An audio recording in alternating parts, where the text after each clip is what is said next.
Well, good afternoon, everybody, and welcome to the Bitten Apple TV's Apple Bites. Thank you so much for hanging out with us. We're sorry we're a little delayed. That's just what happens when you go live, but we just appreciate the fact that you are hanging with us today because we really have a great show.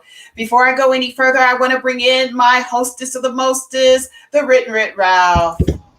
Hello there, Apple Bites. This is your Apple Bite, Rafael Tavares, talking to you straight from Apple Bites, a show where we take a bite out of the apple and we tell you how it tastes.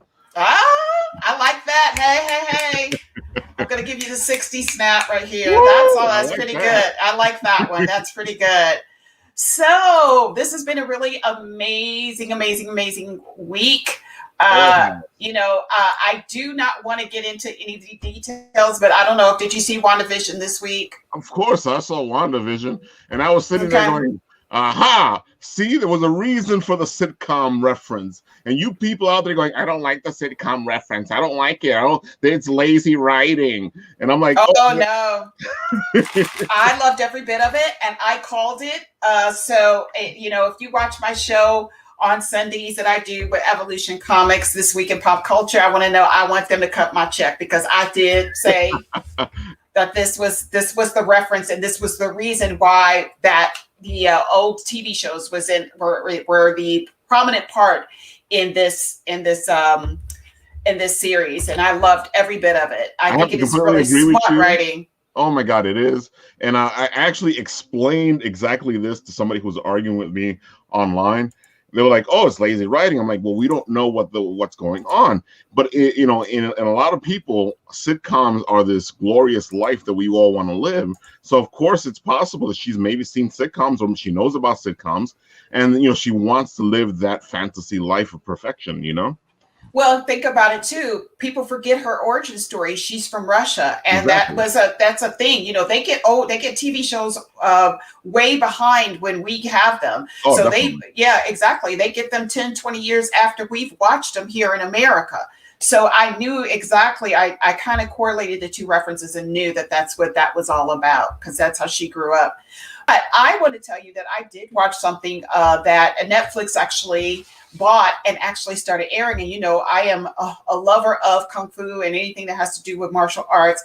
I actually watched the Yin Yang Master on Netflix, and it was really okay. Let's just say this was a dream of eternity. This was the Chinese version of Onmyoji, which is of course one of my all-time favorite Japanese films. And if anybody doesn't know anything about the Yin Yang Master, the Yin Yang Master is a character that's written in Japanese lore, that he has the ability. He's like he's a monk, let's say, and he's able to master energies. Plus, he does some martial arts and stuff like that. He's a pretty cheeky type of character. He's not like one of these Buddhist monks that you think, or Shinto monks that you think are just like this, so stoic and everything like that. He has a lot of character. He uses magic at whimsy.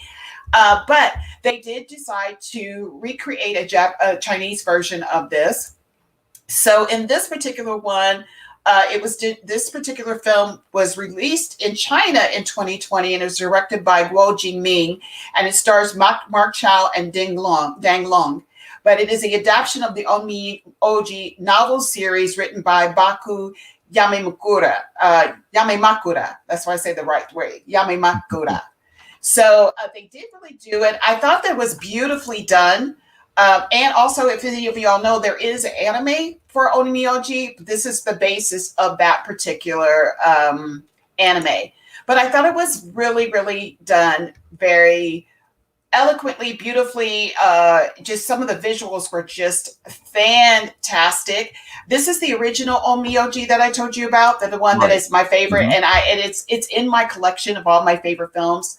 But it was really, really beautifully done. And if you know anything about how the Asian cinematography is, it is so fantasy driven. But also, there are places in Asia that actually look like this. They didn't have to mock up anything in the background for some of these scenes. They were just beautifully done. Even the pictures that they did for the cast were just beautiful. But it takes place in ancient China. when there was magic and princesses and princes and all of that, just beautifully done. I do have a video of it, the trailer I would like to show with everybody if you want to just be patient with me just a minute, and let's just see. Can't wait to take a look at it. Yeah, I loved it.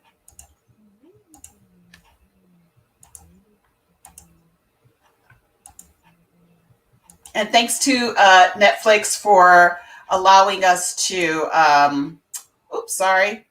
Thanks for Netflix for allowing us to share this content, because this is on their page. Which means we can share it. Yeah, which means, we gotta share it. All right, here we go. 你为何对妖如此痛恨？因为我母亲就是被妖狐所杀。传说中，我的母亲就是只妖狐啊。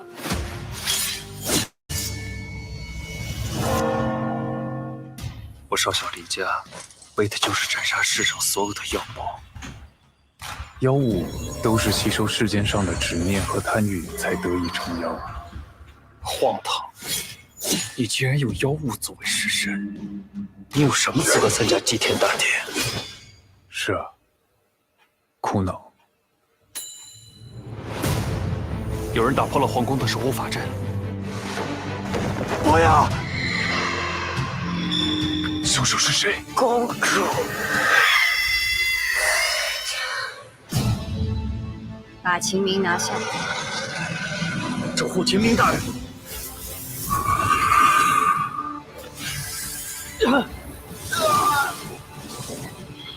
伯牙。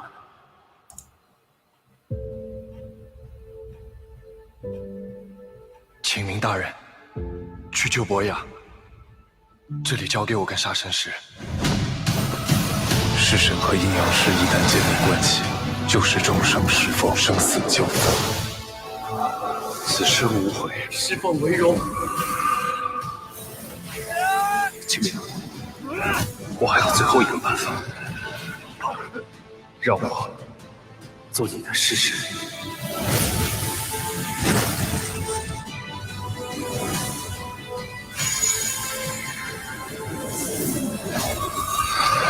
伯牙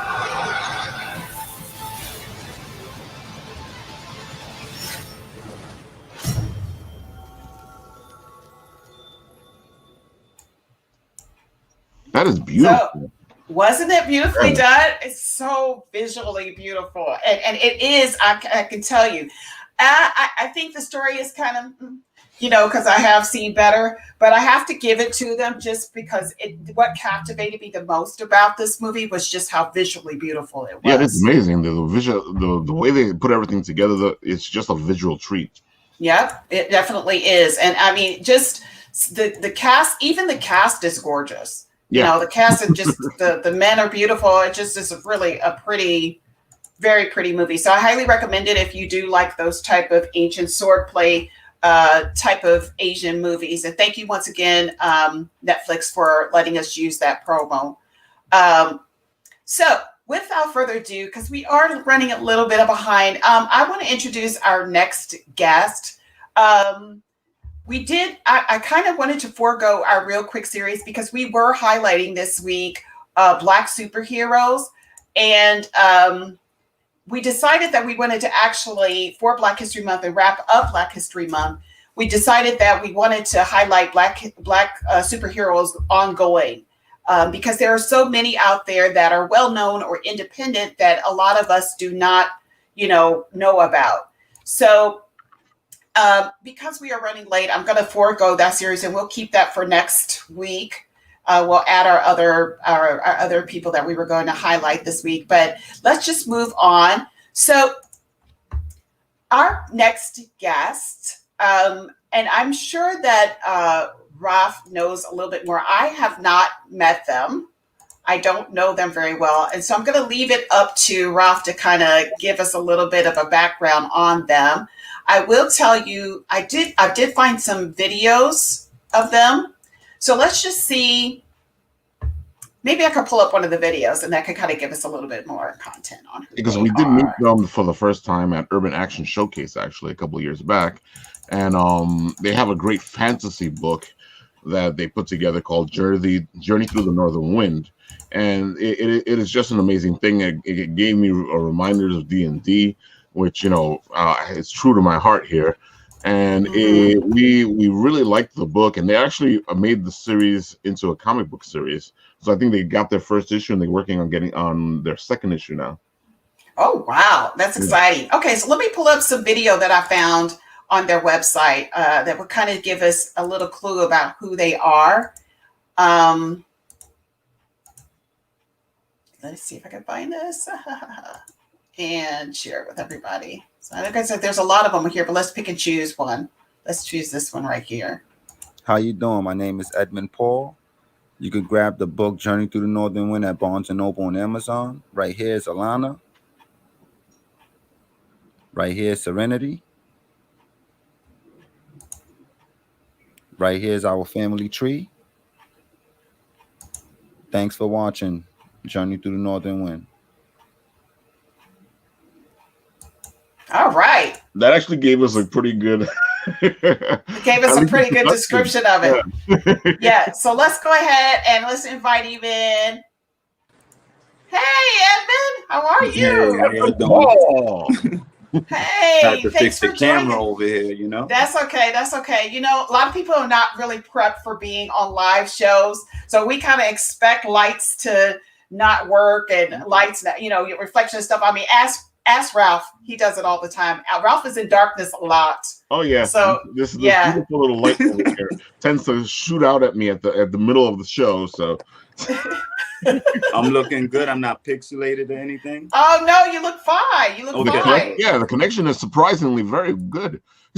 All right, because I'm using my phone. I got the Mac here, but I was trying to figure out which one would be better.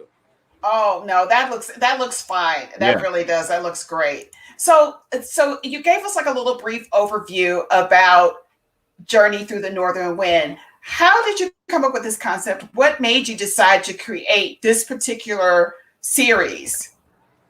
Well, I was at my mom's house, and my cousin, his name is Shamel Reed, known on Instagram as Sketchman5000. We were sitting down talking about some of his tattoo work that he does. He's a dark fantasy artist. So the idea just came about. My daughter was like, they wanted to become characters. So I talked to them. I invited him over that night, and I showed him the script, and he drew everything. Well, actually, I drew everything out first and kind of like put everything together and organized it. And he's a character designer as well. And he took over the project from there off what I envisioned and drew for him. And, because I know how to draw too. So it's like, but he's a character designer. So I just needed him to design each character for the series. Wow. And it's so colorful. Yeah, I love the color on it. This is all digital. Yeah, just like digital design, or how did you do this? Well, it's kind of like formatted in a high res resolution, and being that it's a children's book, colors does attract the eye. So I just stuck with the category it was in, and it's dark fantasy, but there's also light on the other side too. So I kind of like keep it bright but not too dark, being that it's a children's book. So it looks like there's a lot of you all that worked on this particular book. Can you kind of tell us about your team? Okay, Steven Severs, which is Shamel Reed's brother. Myself, I'm the author. The co-author is my wife, Josette Paul. All right, keeping it in the family. Yes, you already know. So it's like without my other half, this wouldn't have been happening. So I thank God. And like it's other people that played a part of the project, because the person that colored the book, I actually worked with him out on the field on my actually personal job, because I'm an engineer on the side. So I kind of like collaborated with him, and once he put the colors together, everything just came together once we did the first book in 2015.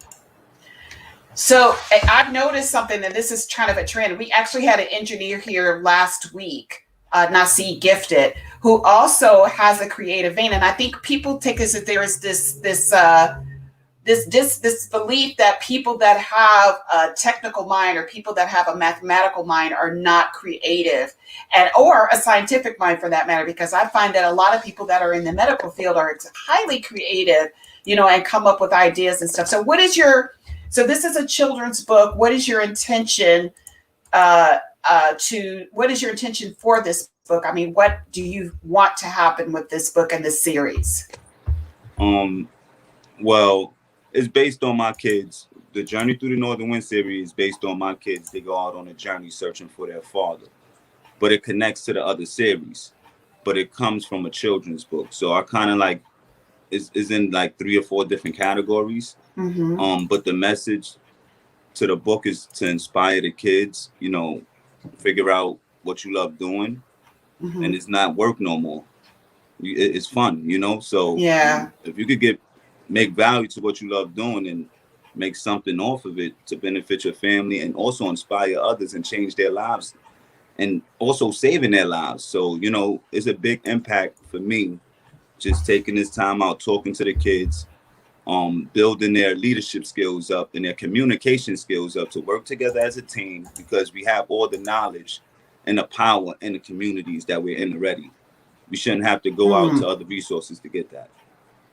So essentially what you're doing is you're leaving a legacy for your children and other children. Yes, for everyone. I am the traveler. So, you know, this didn't just come out of nowhere. So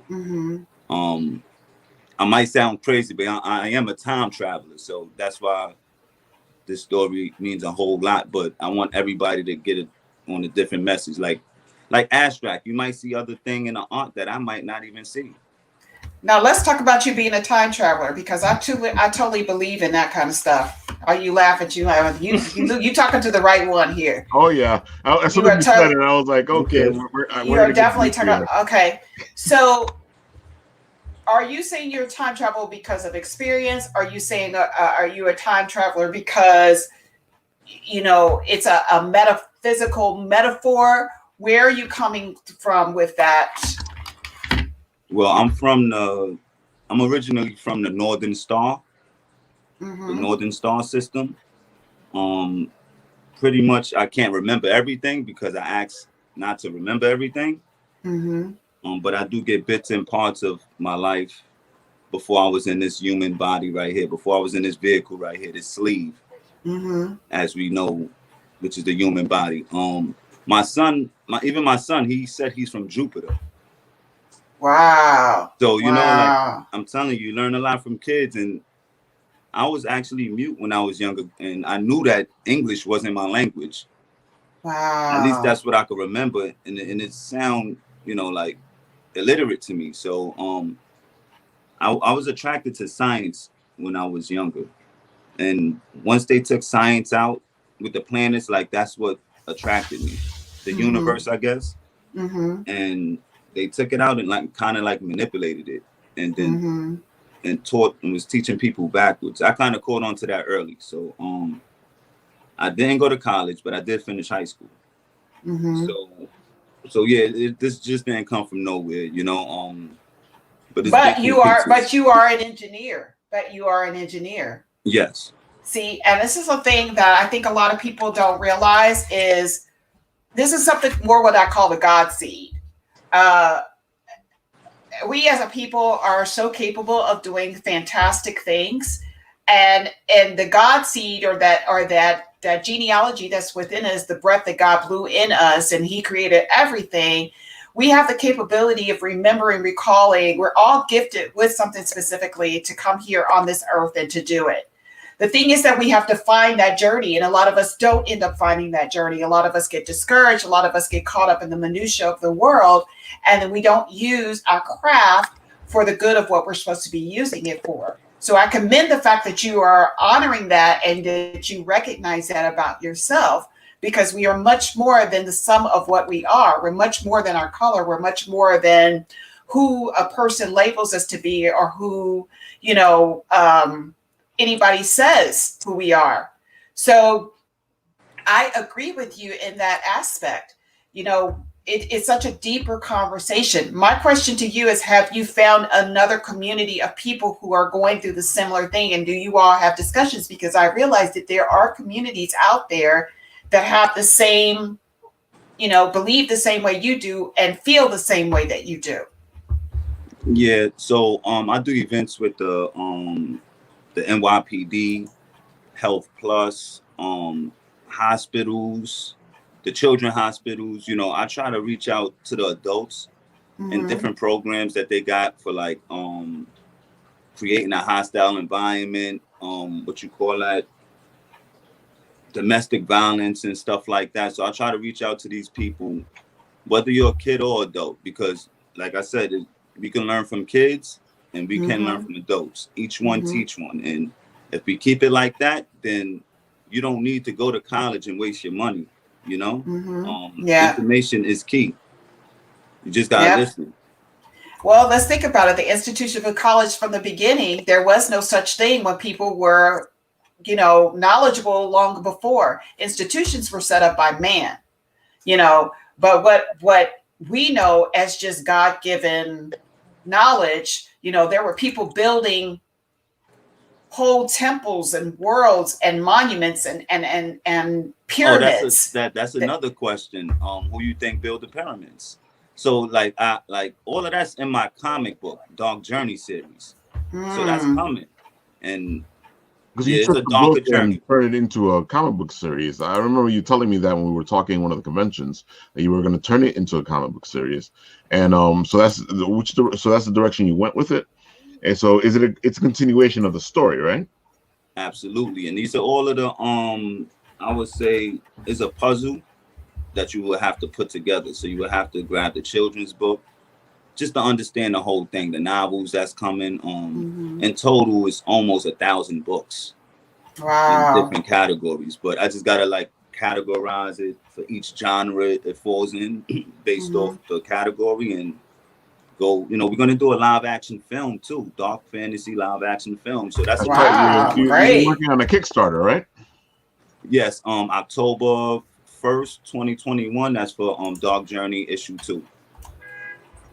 And one of you guys got selected. I forgot what's her name. Cadma. Yeah. She got selected. She's gonna be playing. I would say her character is similar to Medusa. I think she'll like that. Why am I She's not Medusa. She's not Medusa, but it's similar. The similarities are the same. Yeah. I'm not surprised that she would get selected for that. There's Cadma right there. If anybody doesn't know who Cadma is, there she is right there. She's interviewing them at the Urban Action Showcase.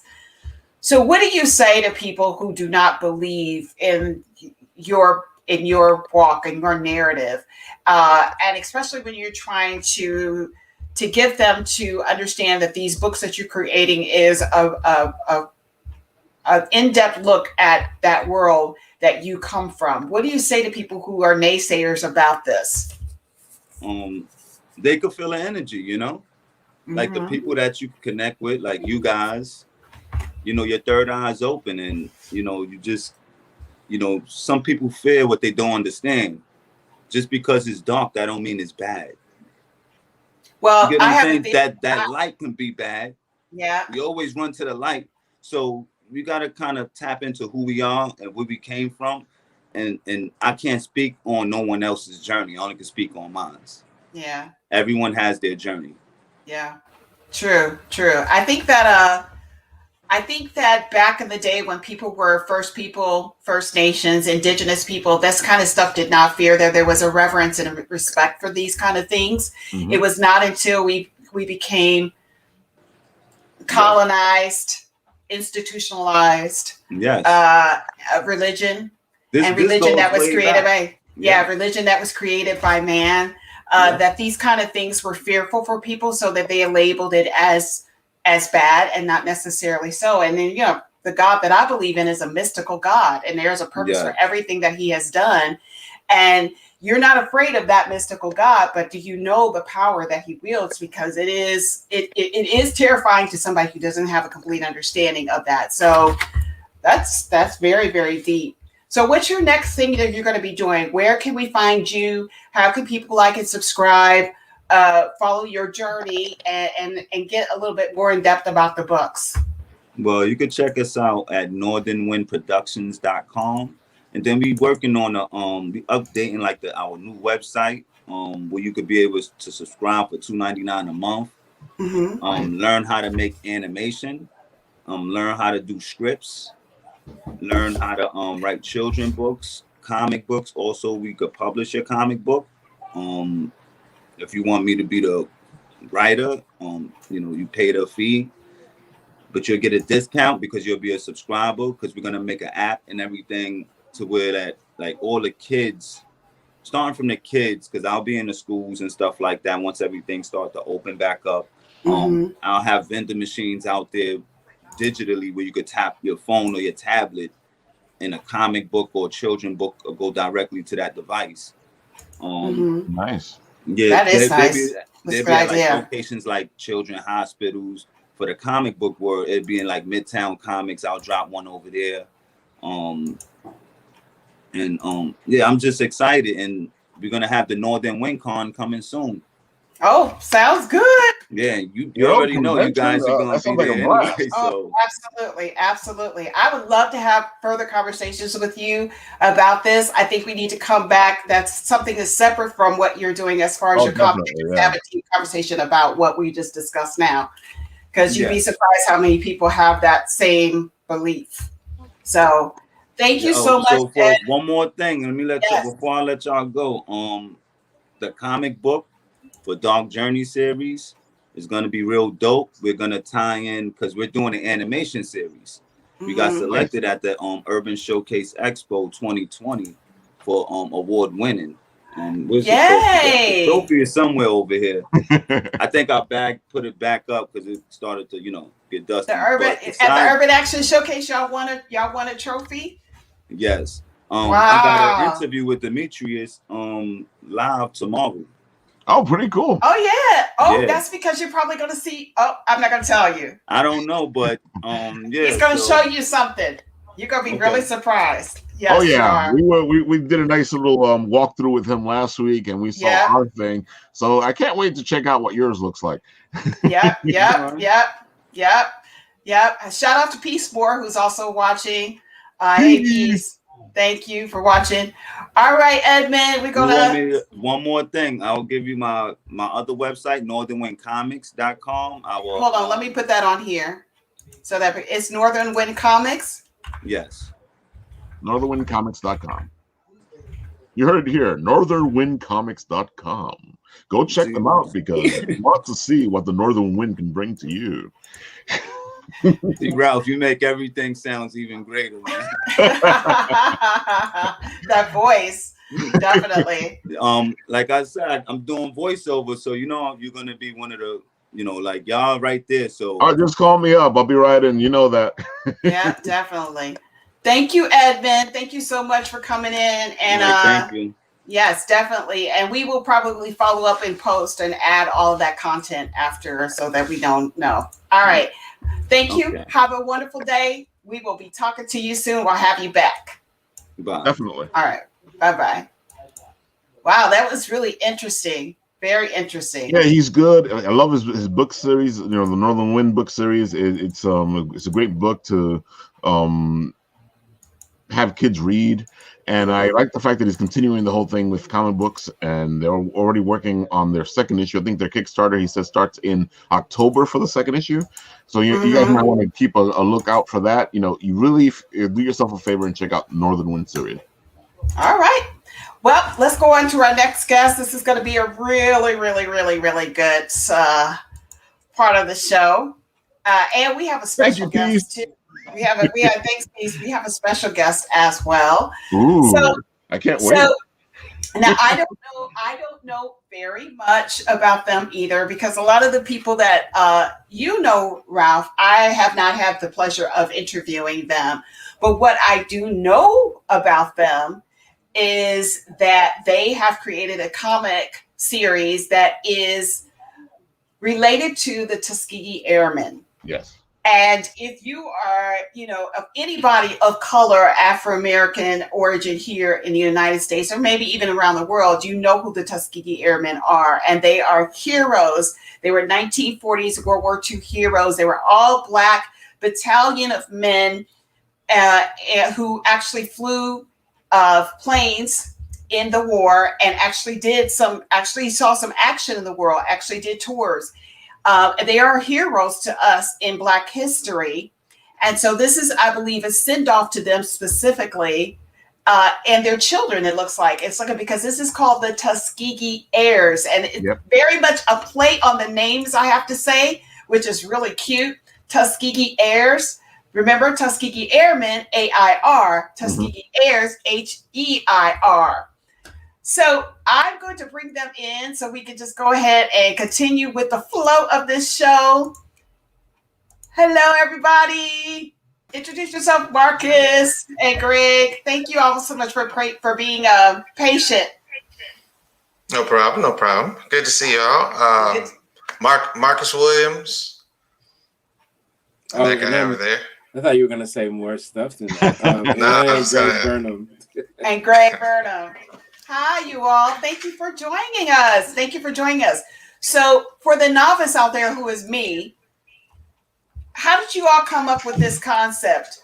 What was it about it that y'all decided that y'all wanted to actually focus on the children of the Tuskegee Airmen?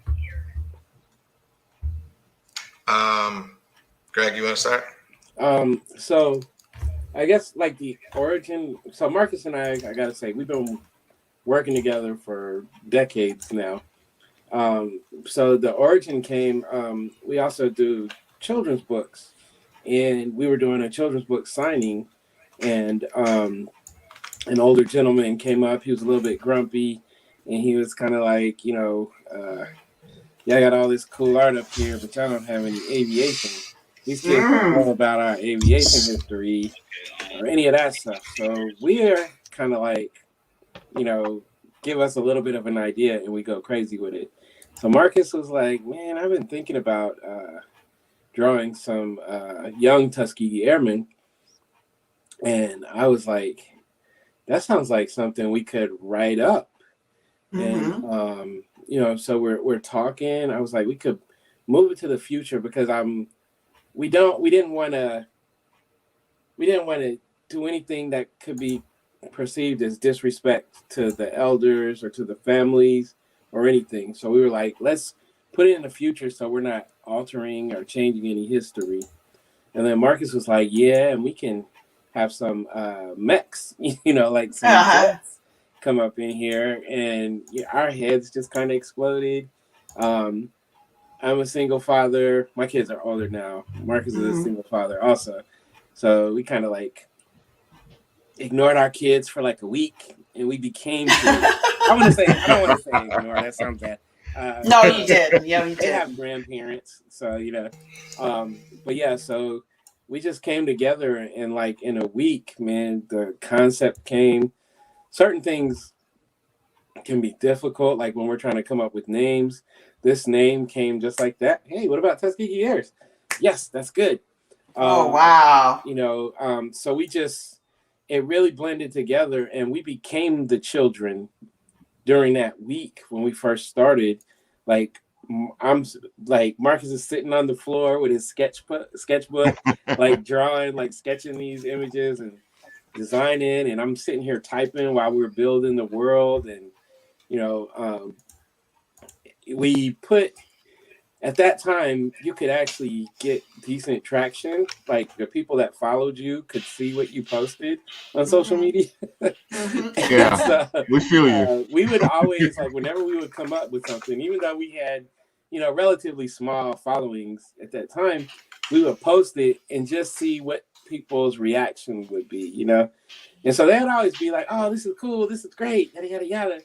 But we posted one image, and it's the I'm gonna pull it up. I'll pull it up. Oh yeah, Marcus can pull it up. Let me pull you up, and so that everybody can see this image real quick. All right. Let me share. I'm gonna give you a solo. Show me that. So he posted this That, but it was just That is nice. but this was, he just posted the pistol image, and Yeah. we posted it. I think we posted it at night, and we woke up in the morning, and people were losing it. Like, take my money. They knew exactly what it was. A young Tuskegee Airman standing on a mech. And oh my gosh. Pull that up again just one more time, please. That is beautiful. That's beautiful, man. And Yeah. Marcus Oh might my be able to gosh. find the pencil one. Yeah. I love that. I have to admit, when I was looking at your book, you know, one of the things that caught my eye was the beautiful art on it. So, you know, you guys did a great job Thank you. finding somebody to illustrate it. Oh, that's But Marcus. I am that person, so thank you. I appreciate that. Yeah, That Marcus is gorgeous. Yeah, it's Thank you. just, it reminds me of stuff, and at the same time, it's very unique, and it really stands out. Oh my gosh, it is just beautifully done. And I have to tell you that it's really captured my heart because of the history behind it, just how beautifully it's drawn. I just feel like this was something that was meant to be. This was meant to be. Yeah, That was destined. we get that a lot. Like, people are like, you guys came up with the perfect thing. Like, the thing that, everybody wishes. And we're looking at it like I said, we've been working together for so long. So we got a lot of good ideas, and we've got other properties and stuff that we work on. But when this one came, it was just like all the things that we wish we could have seen when we were kids. So we put it in the future. They're actually not, these kids aren't related to the Tuskegee Airmen. We say they're heirs to the legacy because it's like towards the end of this century, and man piloting is not allowed anymore. Everybody has to basically be flown in drones and all that kind of stuff. And so these kids are breaking a new barrier. They're breaking the barrier where they're actually, in their planes flying again. So, but yeah, we were careful. Like I said, we wanted to make sure that we're not, doing anything that may rub the family members. We respect the legacy of the Tuskegee Airmen too much to try to alter anything. So in our books, you'll find out little nuggets about the Tuskegee Airmen, as well as other, historical and geographical, wonders. I was about to say that you can see the reverence you guys have for the Tuskegee in your book. You can see that you guys respect them. You can see that there's no disrespect there. And it's exactly what you're saying. These are the Tuskegee heirs, the heirs to the legacy, the legend. Mm-hmm. Mm-hmm. It's just really, really. Oh, that's y'all. Look, somebody look at y'all drawn up like superheroes. That's dope. Oh, y'all was at the Schomburg Center. That's dope. We're there. Yeah, I chased them there at the Schomburg Center. I've been chasing them for a while to get them to do the interview, and this is the first time we've actually been able to sit down with them and interview them and talk to them about this amazing book. Oh my gosh, so amazing. So now, have you all had any feedback from any of the family of the Tuskegee Airmen? Have you all had any feedback? Can you kind of tell us a little bit about that? So you get nervous. Most of the feedback has been good. We did get introduced early on to a group of the actual airmen that were still alive at that time. Mm-hmm. And at first, I think they were a little bit skeptical, which I can understand because, these guys are heroes. They should be like household names, and it's taken so long. And then you see something pop up that's not really affiliated with them, Right. But once we explained what we were doing and how we, intended to take this platform and bring awareness, which we have, our inboxes are full of people all over the world who are like, I never heard, I just saw this image and I was like, I bought the comic. Now I'm starting to look and learn, all this stuff about the actual Tuskegee Airmen. We were lucky enough. There was a young lady from the Virgin Islands who purchased the book. We mailed it all the way out there. She read the book, and then she started doing some research. She found out that I don't want to say the name because it'll probably be wrong, but there were pilots from the Virgin Islands that became Tuskegee Airmen. She did a little bit more research and realized that one of them was her great uncle. Nice. And, so it's like, and I'm watching this in real time.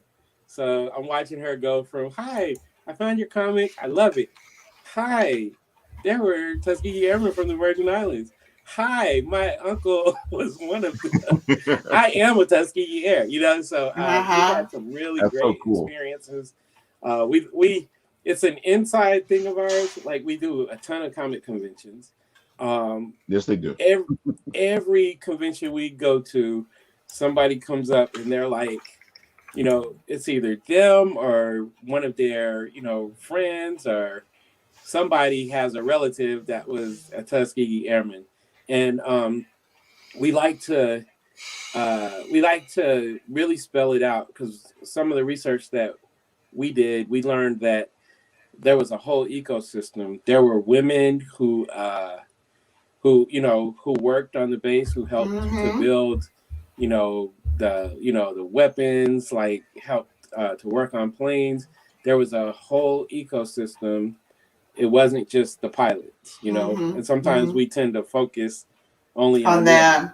Well, I mean, consider the climate that we live in. Everybody, the contribution of women, for that matter, Black women during World War II is, goes pretty much under the radar, because most people don't highlight that. And it's amazing that they even highlighted Black pilots who contributed to the war at that time as a war hero. So this young lady was the only air that you met of the Tuskegee Airmen? No. We've met plenty. Like, sometimes we can't differentiate. Our running joke is that, everybody's related. Everybody's related to them, we get right? So many, but some of them really, really are. And we've been able to have the conversations with them. So I had you all come on last because this is really kind of important to me. This book is beautifully done. And if you can see in the private chat comments, there's a Jay Winter Nightwolf saying that he's going to buy the whole series, that he can't wait to do this. But one of the reasons why I had you on last is because I wanted to bring somebody in. Jay Winter Nightwolf, I'm going to bring him. But what I also want to bring in is Lieutenant Colonel Maurice Thomas, who is the exact heir of a Tuskegee Airman. Wow. Hey, Mo, come in. Hi, Mo, how are you? Great. And this is Elder Nightwolf. Yes. So Mo's dad was, Mo, tell us a little bit about your father. Well, Dad joined the Army Air Corps right about 1944-45 and got an outstanding grade in the officer qualifying test and in the specialty training test. But the Tuskegee Airmen program really hadn't gotten underway by 1944. So he was shuttled off to, ordinary gunnery training and things like that. But one thing led to another, and he ended up with navigator training, became a master navigator, and led the fight for desegregation at Hondo Air Base in Texas and at Lockburn, Ohio. And he was among those at Indiana, Atterbury, so the so-called Atterbury Uprising of Black officers, fighting for desegregation on base, desegregation of buses, desegregation of the officers' club, and so on. So he was a very active civil rights advocate while on duty, and then went on to an illustrious career as a technical writer and engineer for the University of Maryland and for NASA, working in the space program. Wow, mind blown, right? Yeah, oh yeah. Totally mind blown. Now, here's the thing that I brought Elder Nightwolf in, because this is going to be revelatory to you all. It's going to be a revelation to you all. So Elder Nightwolf was friends with Mo's dad.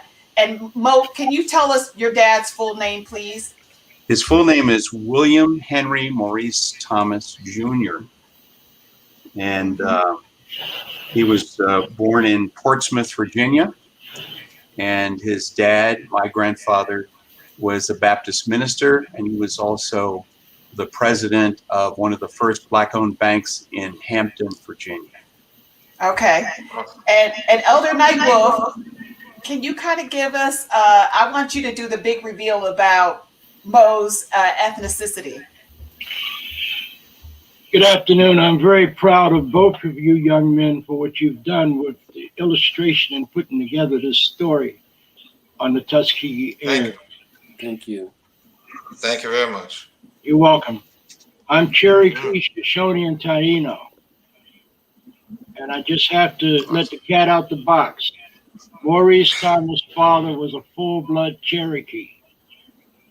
And I asked him, I said, Mo, you're a Cherokee and you became a Tuskegee Airman. Why?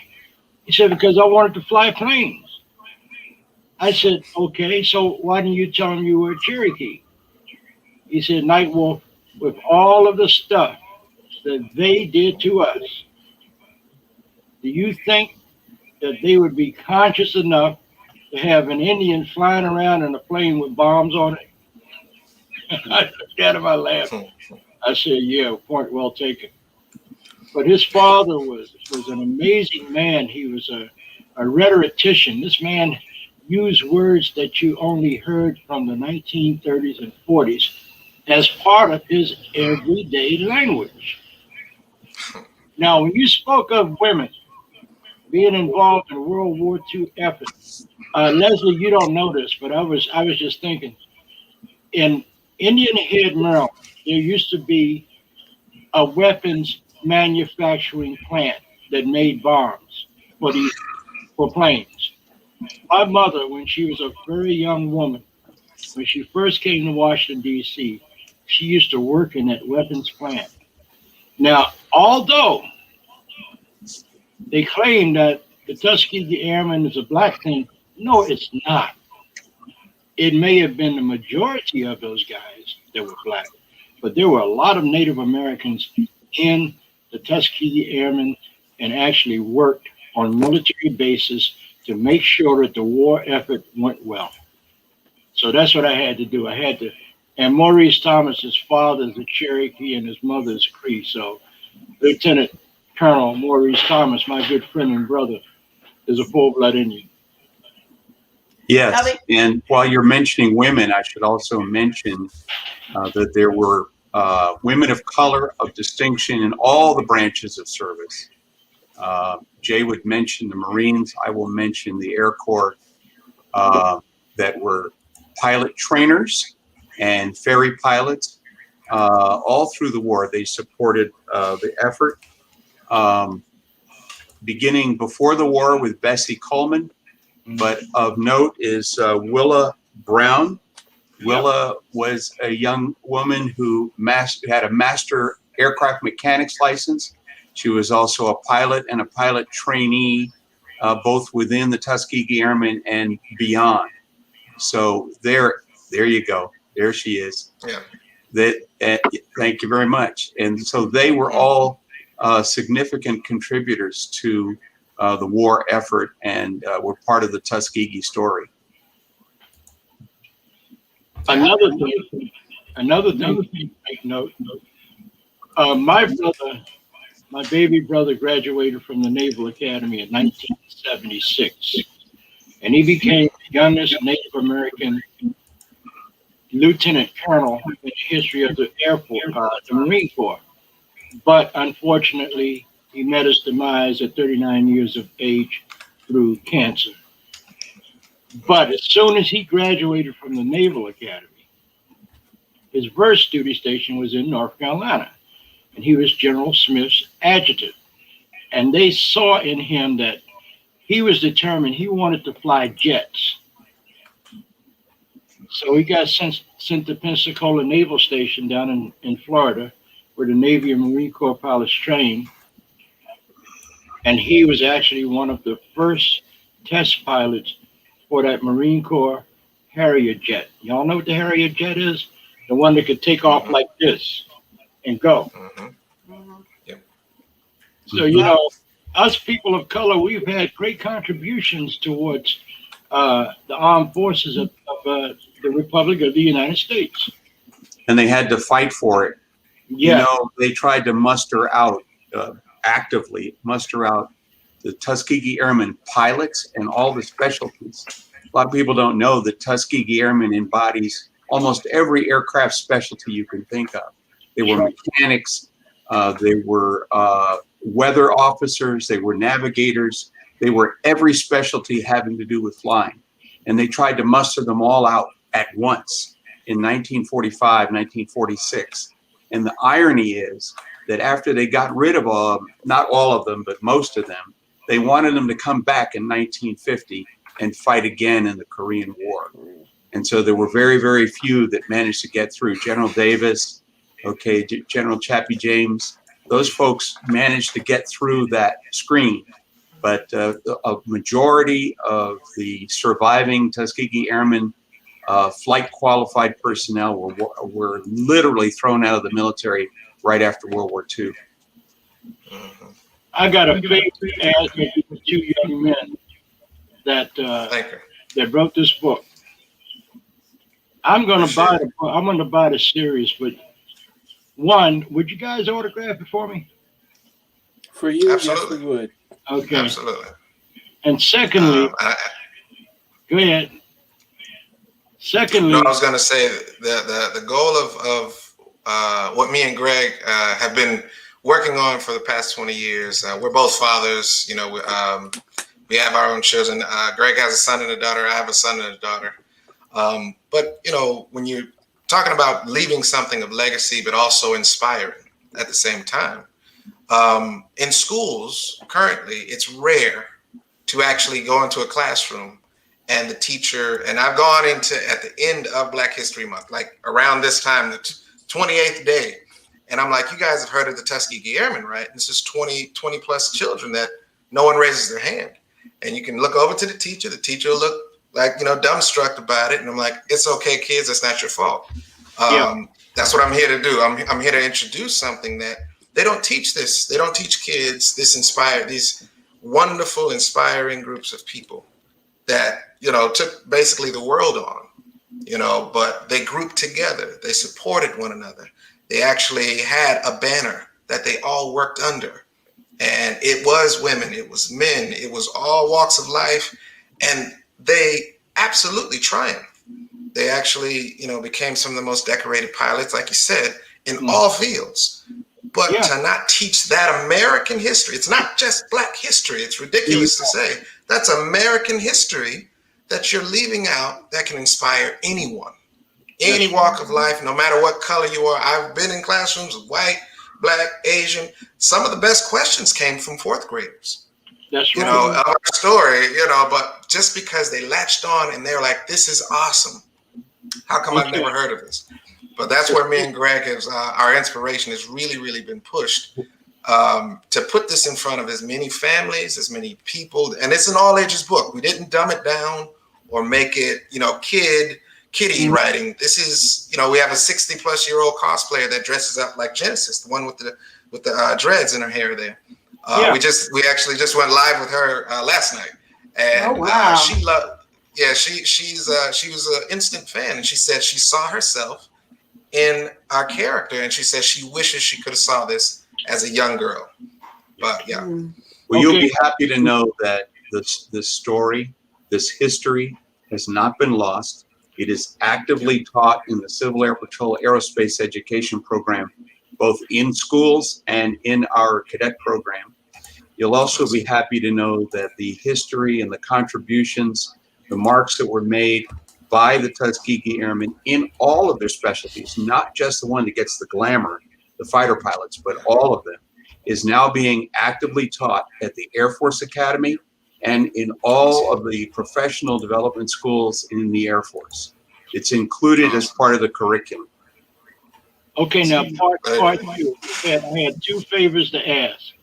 Part two. Yes, Leslie Fry is my executive producer of my StreamYard television show. It's entitled Jay When the Night Will Fly.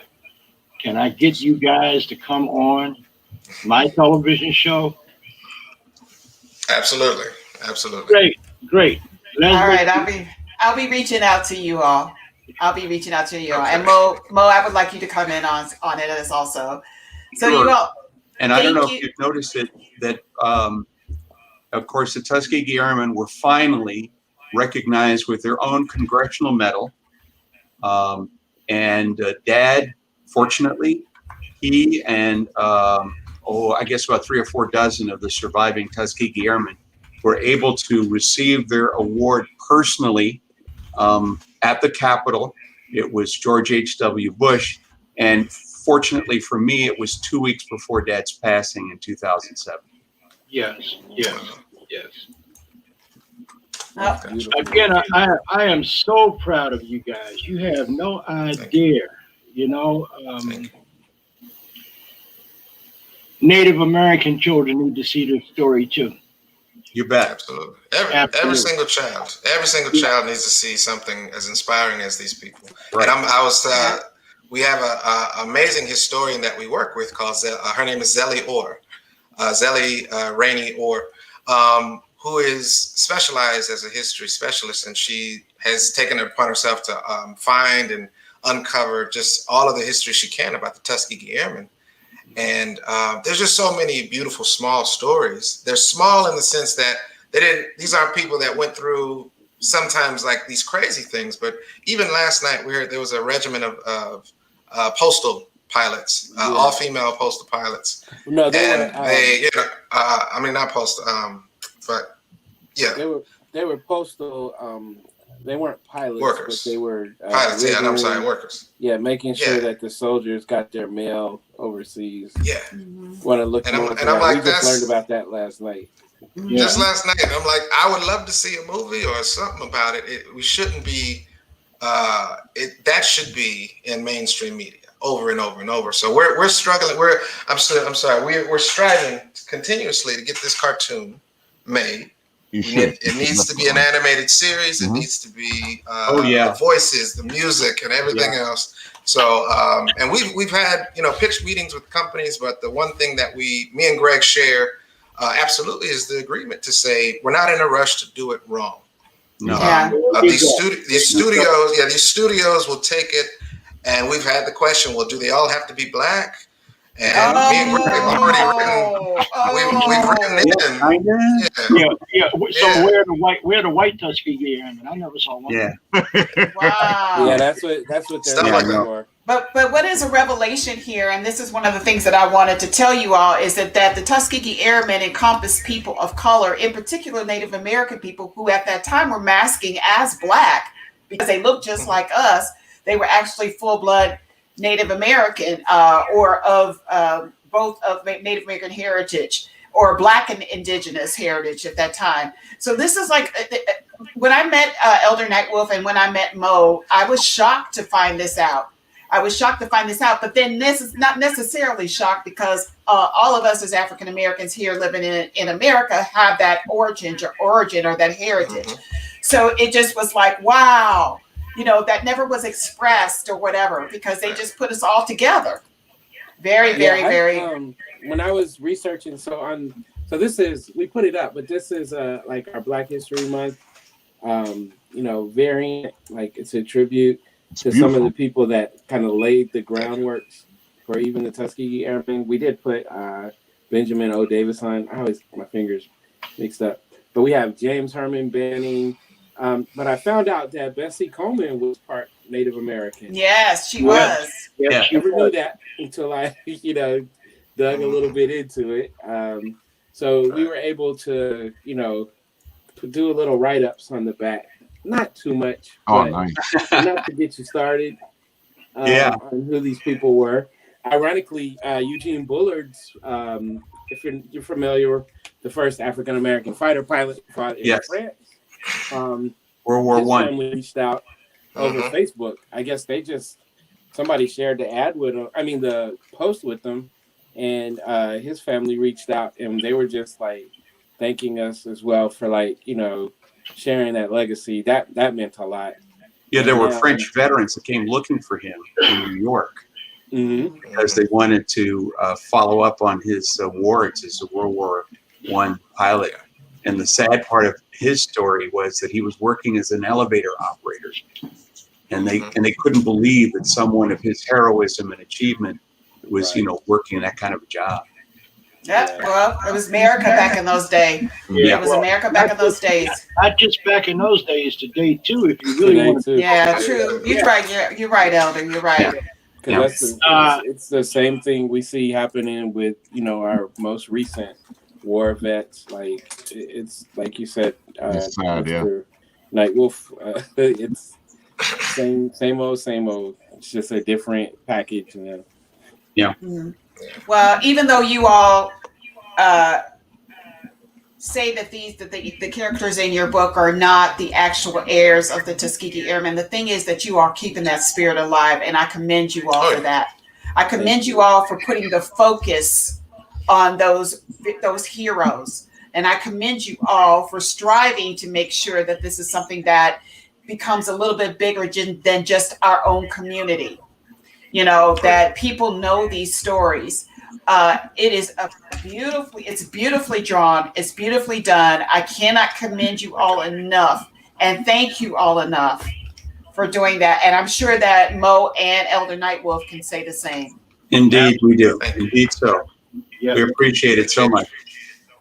So I'm going to do my best to get in touch with Marcus and Greg. So I'll have to go through Leslie, and I know she'll find a way, because I want to talk to you guys about the next part of your series, because there's an idea on Black warriors and Black Native American warriors of recent Iraq, Afghanistan, and stuff like that have not gotten any recognition. And when they get out, they can't get any benefits.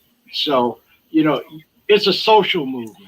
And we may also be able to find a hook for you in some of the studios. One in particular, I'm not going to mention, but but because I don't want to, tease anybody too badly. But yeah, one studio in particular, I'm thinking, is looking for this kind of project. Mm-hmm. Awesome. There you go. Well, thank you guys so much. We are all one family. That's right. Yeah. And I got two Native American motion picture producers that will love to talk to you. Yep. All right. We'll make it happen. Y'all. All right. So Greg and Marcus, I will be staying in touch with you all. We want to wrap up. We're a little over and everything. All right, before we wrap up, where can we find them? Yes. How can we get this stuff? Because we want it. Absolutely. So TuskegeeHeirs.com. I think we failed to mention we are self-published. We handle our own distribution.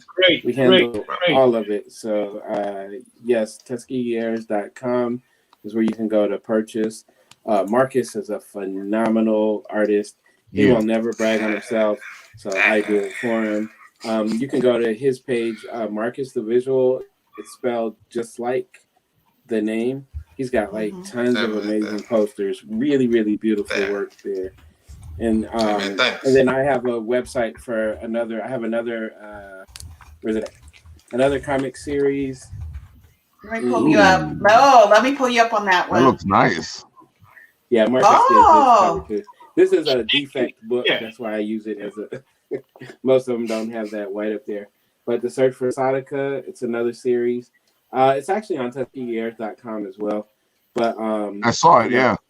I have a website called platforml7.com, and I have my children's books and some posters, some of the other stuff that I'm working on. Man, really you get it. Oh, I love it. Yeah. Some of the dumb textbooks they got in these schools, those are the books that should be the textbooks. Exactly. Yeah. Oh, by the way, I forgot to tell you that Elder Nightwolf does not mince his words. So, no. Y'all know, kind of. I guess I'm a little too late in saying that now and everything. We appreciate it. Thank you all, Marcus and Greg. I will be reaching out to you. Thank you, Mo, so much. I'll be reaching out to you as well to do Elder Nightwolf show. Thank you, everybody out there that's been watching this episode of Apple Bites for the Bitten Apple TV. We will be here next Saturday at 1 o'clock or 1 o'clock-ish. Depending on what happens. Yeah, depending on what happens. But we really appreciate you sticking with us and watching this. Please go like, subscribe, buy, purchase this content that of all the guests that we had here today. They need your support. You know, it's nice sometimes to have what you have in the mainstream, but it's sometimes you are missing a golden nugget, a pearl in the independent area. Definitely. With that being said, see you all next Saturday. Have a really wonderful weekend, and we will talk to you next week, 1 o'clock Eastern Standard Time. Take care.